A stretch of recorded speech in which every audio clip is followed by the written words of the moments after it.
Hi, I'm Benson Riddle, co-founder of Stitch, connecting health and the metaverse. The M word I know, so just bear with me, please. It took a global pandemic for telehealth to really make it mainstream. Only now, we're faced with the next evolution of our digital lives, and that's this other thing called the metaverse. Now, what is the metaverse? Well, the way I like to think of it in a really simple way is that it's a digital extension of the real world.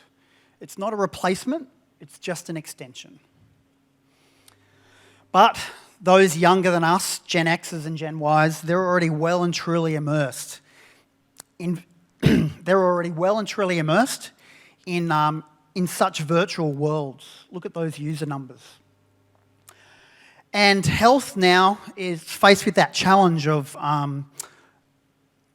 health has always been so behind in technology, and it's a matter of can health now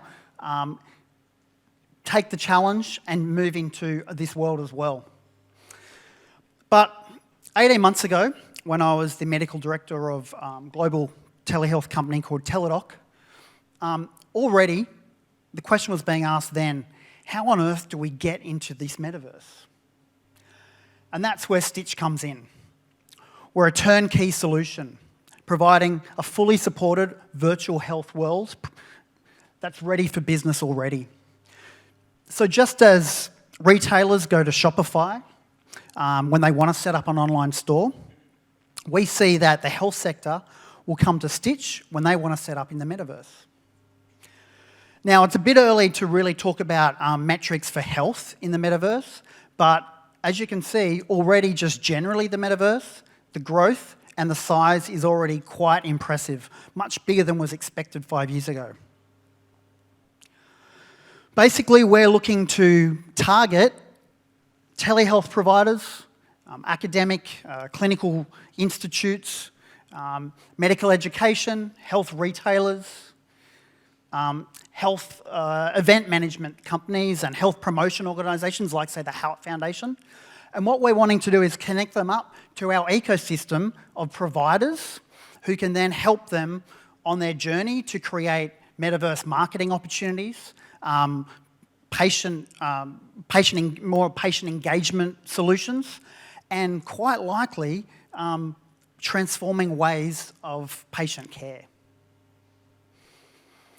In terms of our go-to-market, we see the big corporates as will probably want to come in because of the first mover opportunity, and so we'll look to target them with the more modern traditional means. Whereas your smaller health providers, they're probably more likely to be the early adopters, and we'll probably look to target them on your platforms more like Discord and Telegram and Twitter.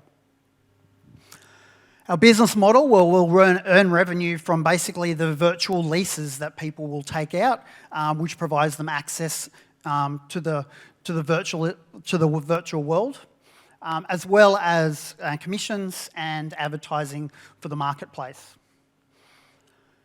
We've already started to create our prototype. Come and see me later on because I can show you some videos, which are really impressive flyovers. In terms of traction, we've already also started to talk with providers who are really excited at the opportunity to be able to provide services to our virtual tenants. Now, there are lots of Web3 and metaverse developers popping up now. However, nobody's really just targeting health. And as we all in this room know, it's a very unique sector, and we think it really requires those insights from people on the inside. And that's certainly what we can provide. Because in addition to me, Joe is also a medical doctor, but he also happens to have a PhD in computer engineering. We have Vala, who's a commercial lawyer with an expertise in tech and health. And we also have Josh, who's our Web3 advisor with an extensive global network. So in addition to the leg up that LuminaX has already provided us, we're looking to raise $500K, the idea being that we want to do a beta launch with real virtual tenants by mid-2023. And part of that raise could be people who want to partner with us because they want us to start to build their metaverse presence now. So thank you very much. Hopefully I look forward to chatting to more of you later this evening. And as I said, come along if you want to have a look at the videos. My architect, our metaverse architect, delivered them this afternoon. They're very impressive, so come and have a look. Thank you.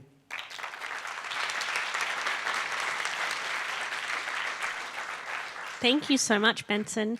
I have with me now my boss, my overlord, the director of LuminaX, Ben Howe, who's been working with this team. So Ben, what is your question for Benson? Thank you. Benson, well done. Very exciting. Thank you for making us cool and taking the program into the metaverse. So appreciate that. I'm interested in the business model. Can you sort of dive down a bit more on who that first customer is and how you'll charge them?